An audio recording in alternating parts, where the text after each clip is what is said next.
So ever since I picked up a camera, I've been kind of chasing after the quote-unquote film look. But for me, this feels a little bit insane because I've never actually shot film before, so I don't have a good idea of what I'm really looking for. This time, I've decided to take things back and shoot with my grandpa's 1960 Minolta SRT 101. All with the goal of learning a little bit more about what it really means to shoot with film.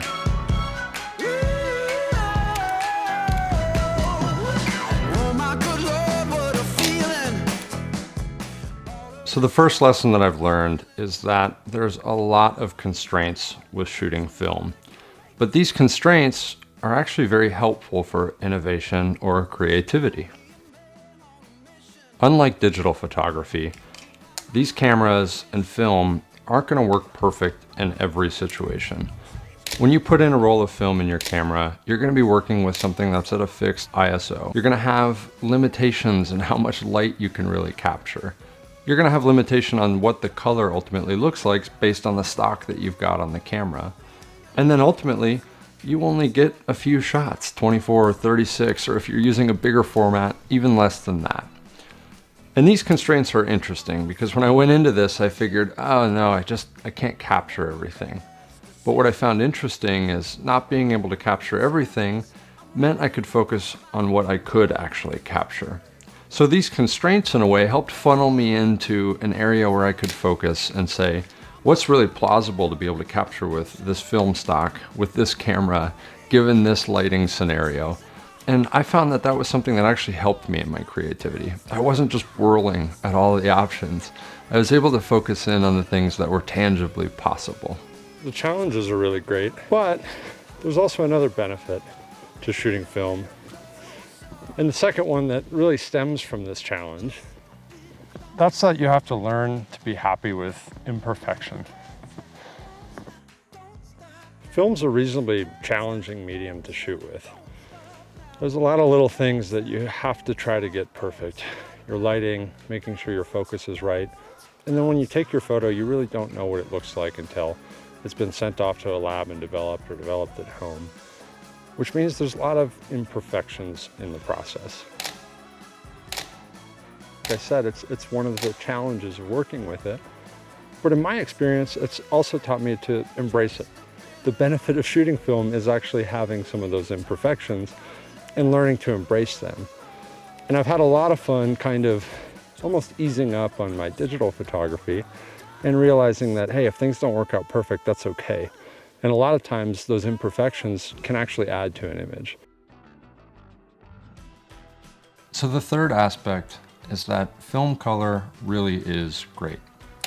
It's something that obviously this is why I started the process. I wanted to understand what the film look was all about. Companies like Kodak, Ilford, Agfa, Fujifilm, they've been around for a long time, in some cases over 100 years. And so they've had a lot of time to be able to work to perfect the ultimate color that comes out of these films. This has been really fun, and one of the more fun aspects for me is actually seeing what comes out of a film camera. And when it comes to the color, I think the things that I like is it is refined and stylized. Film stocks do a very good job of having a refined color palette. Things don't look kind of askew. Often when I go to edit, I find that, this color looks a little goofy. Maybe the rest of the palette fits together, but some of this stuff stands out. Well, film does a good job of making the entire palette look great. And the other thing that I've learned is that when you shoot film, you're shooting the entire stock of film, which means the whole batch of photos that you put together comes out looking the same. Now I like to see that, you know what, if I do a batch of photos, let's try to build some consistency in the color and the feel to them. So the last thing that I've learned from film is that the product is physical. And that's something that I'm not used to, but I really appreciate. So I probably have over 25,000 photos in my personal Lightroom catalog. And of that, there's probably less than 50 that I've actually seen printed on paper.